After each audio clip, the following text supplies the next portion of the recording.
Hello everyone. So guys, आज की video में हम डिस्कस करने वाले हैं ऑटोमोबाइल इंजीनियरिंग ड्राइंग के बारे में डिस्कस करेंगे friends. Third angle projection and first angle projection में क्या डिफरेंस होता है, दिखने में कैसे होते हैं, कैसे ड्राइंग बनती है फ्रेंड्स।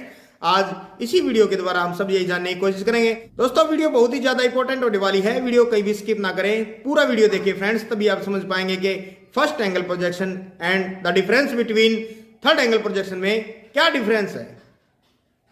तो चलिए दोस्तों, बिना देरी किए वीडियो स्टार्ट करते हैं। जो भी नए व्यूअर्स मेरे चैनल पे हैं, चैनल को सब्सक्राइब कर लें और बेल आइकन को भी प्रेस कर दें फ्रेंड्स, ताकि सभी प्रकार का नोटिफिकेशन आपको मिलता रहे। इन दोनों के बीच में क्या डिफरेंसेस हैं, तो दोस्तों मैंने ये बात आपको पहले ही बताई थी कि फर्स्ट एंगल प्रोजेक्शन में आगे वाला हिस्सा बड़ा होता है और पीछे वाला हिस्सा छोटा होता है, जबकि थर्ड एंगल प्रोजेक्शन में आगे वाला हिस्सा छोटा होता है और पीछे वाला हिस्सा बड़ा होता है। दोस्तों, इस बात का ध्यान देना कि हमको इसमें जितनी भी डायमेंशनिंग करनी है वो डी के फॉर्म में ही करनी है, नंबर में नहीं करनी है। क्या आपने कभी सोचा है कि अगर आप मिरर के सामने खड़े होकर अपना सीधा हाथ ऊपर करते हैं तो मिरर के अंदर वो उल्टा हाथ ऊपर किया हुआ क्यों दिखाता है? इन दोनों में से कौन सा सिंबल बनाने का तरीका सही है? इसका जो टॉप व्यू है वो इसके फ्रंट व्यू के ऊपर ही ओवरलैप हो गया है। यही कारण है कि हम लोग सेकंड एंगल प्रोजेक्शन इस्तेमाल नहीं करते हैं। फर्स्ट एंगल प्रोजेक्शन में पहले ऑब्जेक्ट रखा हुआ है, उसके बाद उसकी प्रोजेक्शन बन रही है। लेकिन वहीं अगर आप थर्ड एंगल प्रोजेक्शन में देखते हैं तो आप पाएंगे कि पहले उसकी प्रोजेक्शन बन रही है, उसके बाद ऑब्जेक्ट रखा हुआ है। क्या आप भी उन्हीं स्टूडेंट्स में से हैं जिनको फर्स्ट एंगल प्रोजेक्शन और थर्ड एंगल प्रोजेक्शन के बीच में डिफरेंस नहीं पता है? क्या आप भी उन्हीं स्टूडेंट्स में से हैं जिनको अभी तक यही नहीं पता है कि आखिर क्यों हम सेकंड एंगल प्रोजेक्शन और फोर्थ एंगल प्रोजेक्शन में ड्राइंग ड्रॉ नहीं करते हैं? अगर हाँ, तो इस वीडियो में एंड तक बने हैं ना, क्योंकि इस वीडियो में हम लोग ऑब्जेक्ट को सारे क्वाड्रेंट के अंदर रख के देखने वाले हैं, जिससे आपके सारे डाउट्स क्लियर हो जाएंगे। तो चलिए शुरू करते हैं।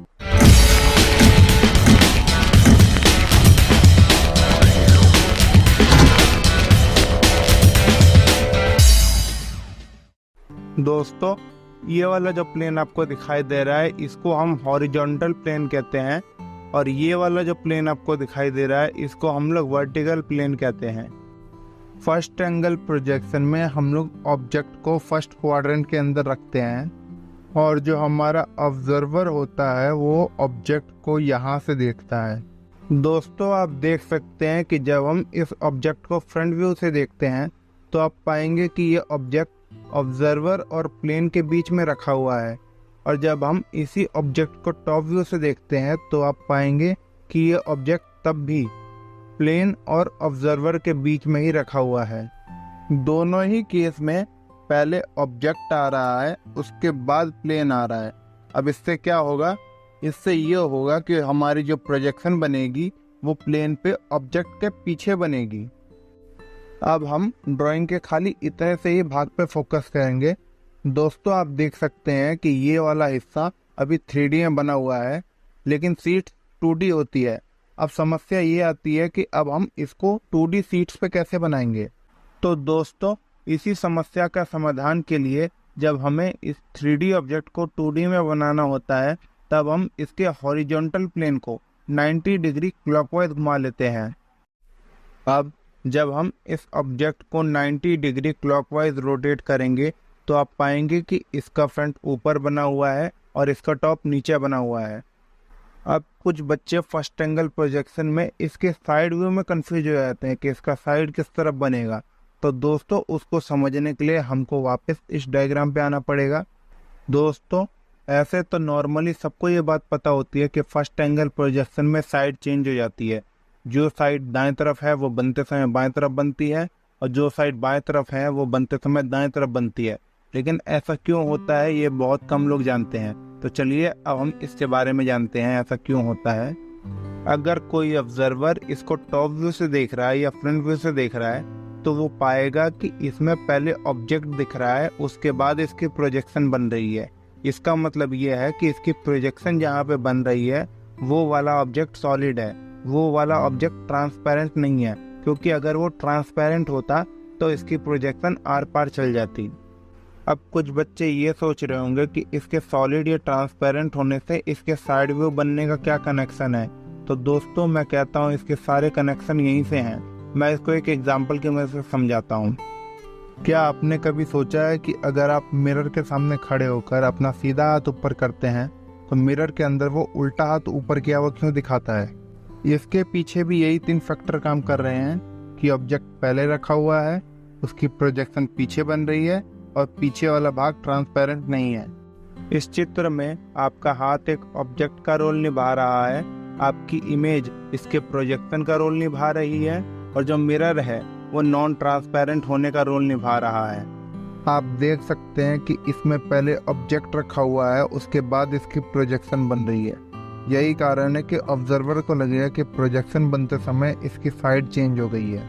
दोस्तों, इस बात का ध्यान देना कि ऑब्जर्वर जब ऑब्जेक्ट को देखेगा तो ऑब्जेक्ट का दायां साइड उसको दायां साइड ही लगेगा और ऑब्जेक्ट का बायां साइड उसको बायां साइड ही लगेगा, लेकिन जब वो उसकी प्रोजेक्शन को देखेगा तब दाएं साइड बाएं साइड चल जाएगी और बाएं साइड दाएं साइड आ जाएगी। मतलब ऑब्जेक्ट पे कोई फर्क नहीं पड़ेगा, खाली इसकी प्रोजेक्शन पे फर्क पड़ेगा। यही कारण है कि जब हम कोई सा भी ऑब्जेक्ट का आइसोमेट्रिक देखते हैं या फिर उसका ऑर्थोग्राफिक देखते हैं तो ना आइसोमेट्रिक चेंज होता है ना ऑर्थोग्राफिक चेंज होता है, दोनों एकदम सेम टू सेम बने होते हैं, खाली उनकी जगह चेंज हो जाती है। फर्स्ट एंगल प्रोजेक्शन में इनकी जगह अलग होती है और थर्ड एंगल प्रोजेक्शन में इनकी जगह अलग होती है। दिखते दोनों एकदम सेम है, खाली इनकी जगह चेंज हो जाती है। अब कुछ बच्चे ऐसे भी है जिनको फर्स्ट एंगल प्रोजेक्शन का सिंबल और थर्ड एंगल प्रोजेक्शन का सिंबल के बीच में कंफ्यूजन होती है। तो चलिए अब हम ये समझ लेते हैं कि फर्स्ट एंगल प्रोजेक्शन का सिंबल कैसे बनता है। उसके लिए आपको ज़्यादा कुछ नहीं करना है, आपको इस ऑब्जेक्ट को इस वाले ऑब्जेक्ट से रिप्लेस कर देना है। अब हमें ऐसा क्यों करना है? ऐसा इसलिए करना है क्योंकि जो हमारा फर्स्ट एंगल प्रोजेक्शन का सिंबल होता है या फिर थर्ड एंगल प्रोजेक्शन का सिंबल होता है वो इसी के टॉप व्यू और फ्रंट व्यू से मिलके बनता है। आप देख सकते हैं जो इसका फ्रंट व्यू है वो आपको वर्टिकल प्लेन पे दिखाई दे रहा है और जो इसका टॉप व्यू है वो आपको हॉरिजॉन्टल प्लेन पे दिखाई दे रहा है, लेकिन ये अभी 3D में बना हुआ है। अब हमें इसको 2D शीट्स पे बनाने के लिए 90 डिग्री क्लॉकवाइज रोटेट करना पड़ेगा। जब हम इसको 90 डिग्री क्लॉकवाइज रोटेट करेंगे तो ये कुछ ऐसा दिखेगा और जब हम इस इमेज को रोटेट करेंगे तो ये वाली इमेज कुछ ऐसी दिखेगी। दोस्तों, आप देख सकते हैं ये वाला सिंबल फर्स्ट एंगल प्रोजेक्शन का ही होता है। दोस्तों, इस बात का ध्यान देना कि इसका सिंबल 2 तरीके से बनता है। पहला तरीका ये रहा और दूसरा तरीका ये रहा। अब कुछ बच्चे ये सोच रहे होंगे कि इन दोनों में से कौन सा सिंबल बनाने का तरीका सही है। तो दोस्तों, आपकी जानकारी के लिए मैं आपको बता दूं ये दोनों तरीके सही हैं। आप इन दोनों में से एग्जाम में कोई सा भी बना सकते हैं, आपके मार्क्स नहीं कटेंगे। उम्मीद करता हूँ कि फर्स्ट एंगल प्रोजेक्शन वाला टॉपिक आपके समझ में आया होगा। तो चलिए अब हम लोग समझते हैं कि सेकंड एंगल प्रोजेक्शन के अंदर हम लोग ड्राइंग क्यों नहीं बनाते हैं। सेकंड एंगल प्रोजेक्शन के अंदर हम लोग ऑब्जेक्ट को सेकंड क्वाड्रेंट के अंदर रखते हैं और जो हमारा ऑब्जर्वर होता है वो इस ऑब्जेक्ट को यहाँ से देखता है।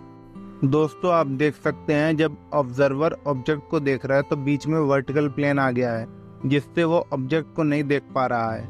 ऐसी कंडीशन में हमको वर्टिकल प्लेन को ट्रांसपेरेंट मानना पड़ता है और जब हम वर्टिकल प्लेन को ट्रांसपेरेंट मान के चलेंगे तो हमारी ये वाली इमेज कुछ इस तरीके की दिखेगी।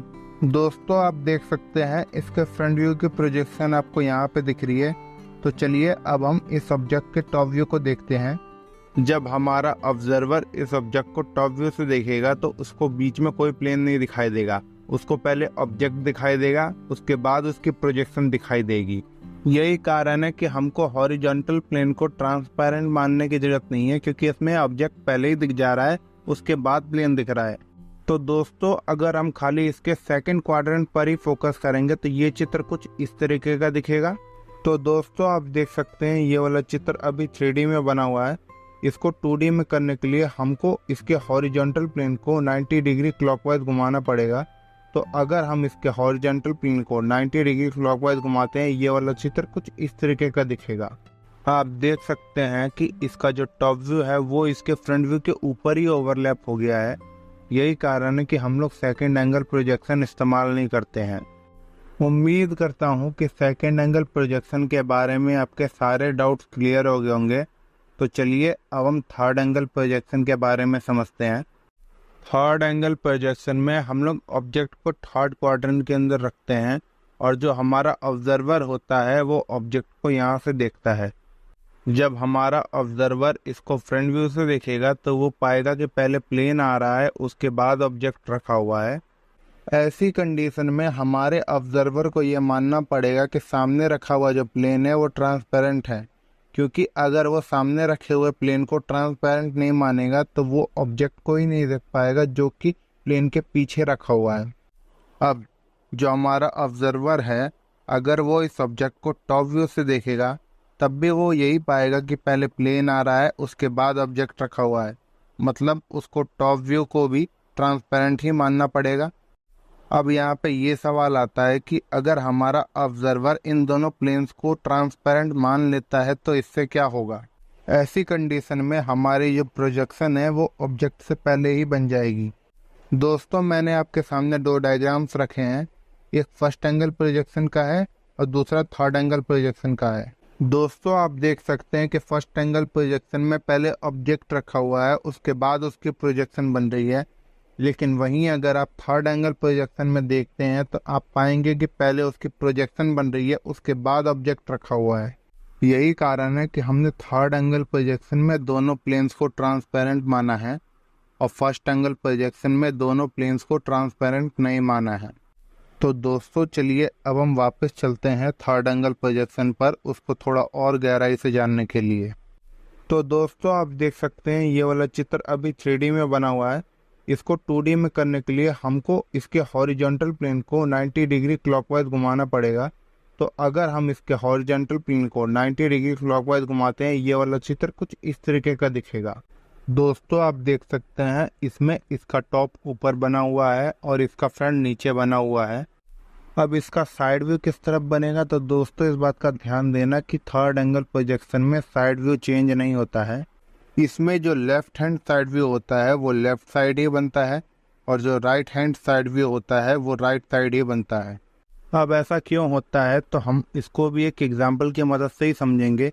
दोस्तों, जैसा कि आप देख सकते हैं फर्स्ट एंगल प्रोजेक्शन में हमने इस इमेज का एग्जांपल लिया था, क्योंकि इसमें पहले ऑब्जेक्ट रखा हुआ है, उसके बाद इसकी प्रोजेक्शन बन रही है। लेकिन थर्ड एंगल प्रोजेक्शन को समझने के लिए हमको इस इमेज के बदले कोई दूसरी इमेज का एग्जांपल लेना पड़ेगा। अब कुछ बच्चे ये सोच रहे होंगे कि हमने थर्ड एंगल प्रोजेक्शन को समझने के लिए खाली इसी इमेज का एग्जांपल क्यों लिया। तो दोस्तों, उसका कारण यह है कि इन दोनों इमेजेस में सारी चीज़ें लगभग एक जैसी ही हैं। अब वो कैसे हैं तो चलिए मैं आपको समझाता हूँ। आप देख सकते हैं कि थर्ड एंगल प्रोजेक्शन में हमने इस प्लेन को ट्रांसपेरेंट माना है और अगर आप इस इमेज पे फोकस करेंगे तब भी आप यही पाएंगे कि इसका प्लेन ट्रांसपेरेंट है। आप देख सकते हैं कि थर्ड एंगल प्रोजेक्शन में पहले प्लेन आ रहा है, उसके बाद ऑब्जेक्ट रखा हुआ है और अगर आप इस इमेज पर भी फोकस करेंगे तब भी आप यही पाएंगे कि इसमें भी पहले प्लेन आ रहा है, उसके बाद ऑब्जेक्ट रखा हुआ है। यही कारण है कि जब इन्होंने अपना दायां हाथ ऊपर किया हुआ है तब हमें भी यही दिख रहा है कि इन्होंने अपना दायां हाथ ही ऊपर किया हुआ है। आप चाहें तो और भी ऑब्जेक्ट का एग्जाम्पल ले सकते हैं जिसमें प्लेन पहले रखा हो, उसके बाद ऑब्जेक्ट रखा हो। आप पाएंगे कि उसमें कोई भी चीज़ चेंज नहीं होगी, उसमें दायां भाग दायां साइड ही बनेगा और बायां भाग बाएं साइड ही बनेगा। उम्मीद करता हूं कि थर्ड एंगल प्रोजेक्शन से रिलेटेड आपके सारे डाउट्स क्लियर हो गए होंगे। तो चलिए अब हम समझते हैं कि इसका सिंबल कैसे बनता है। इसका सिंबल बनाने के लिए आपको ज़्यादा कुछ नहीं करना है, खाली आपको जो ये वाला ऑब्जेक्ट दिख रहा है इस ऑब्जेक्ट को रिप्लेस करके ये वाला ऑब्जेक्ट लगा देना है। आप देख सकते हैं कि इस वाले ऑब्जेक्ट का फ्रंट व्यू ये बना हुआ है और इस ऑब्जेक्ट का टॉप व्यू ये बना हुआ है, लेकिन ये अभी 3D में बना हुआ है। अगर हमको इस चित्र को 2D में कन्वर्ट करना है तो हमको इसके हॉरिजॉन्टल प्लेन को 90 डिग्री क्लॉकवाइज रोटेट करना पड़ेगा और जब हम इसके हॉरिजॉन्टल प्लेन को 90 डिग्री क्लॉकवाइज रोटेट कर लेंगे तो ये चित्र कुछ इस तरीके का दिखेगा और जब हम इस इमेज को भी रोटेट कर लेंगे तो ये इमेज कुछ इस तरीके की दिखेगी। दोस्तों, इस बात का ध्यान देना कि इसका सिंबल दो तरीके से बनता है। पहला तरीका ये रहा और दूसरा तरीका ये रहा। अब कुछ बच्चे ये सोच रहे होंगे कि इन दोनों में से कौन सा सिंबल बनाने का तरीका सही है। तो दोस्तों, आपकी जानकारी के लिए मैं आपको बता दूं ये दोनों तरीके सही हैं। आप इन दोनों में से एग्जाम में कोई सा भी बना सकते हैं, आपके मार्क्स नहीं कटेंगे। आप देख सकते हैं कि ये हमारा थर्ड एंगल प्रोजेक्शन का सिंबल बन के तैयार हो चुका है। तो चलिए अब हम समझते हैं कि हम लोग इंजीनियरिंग ड्राइंग में फोर्थ एंगल प्रोजेक्शन का इस्तेमाल क्यों नहीं करते हैं। तो दोस्तों, जैसा कि आप लोग देख सकते हैं, इस समय हमने ऑब्जेक्ट को फोर्थ क्वाड्रेंट के अंदर रखा हुआ है। अब अगर हमारा ऑब्जर्वर इस ऑब्जेक्ट को फ्रंट व्यू से देखता है तो वो पाएगा कि पहले ऑब्जेक्ट रखा हुआ है, उसके बाद इसकी प्रोजेक्शन बन रही है। लेकिन जब हमारा ऑब्जर्वर इस ऑब्जेक्ट को टॉप व्यू से देखेगा तो वो पाएगा कि ऑब्जेक्ट और ऑब्जर्वर के बीच में प्लेन आ रहा है, जिसके कारण उसकी प्रोजेक्शन ऑब्जेक्ट से पहले ही बन जा रही है। मतलब अगर आप गौर करोगे तो आप पाओगे कि एक तरफ से देखने पर पहले तो ऑब्जेक्ट दिख रहा है, लेकिन अगर हम उसी को दूसरी तरफ से देखते हैं तो पहले उसकी प्रोजेक्शन दिख रही है।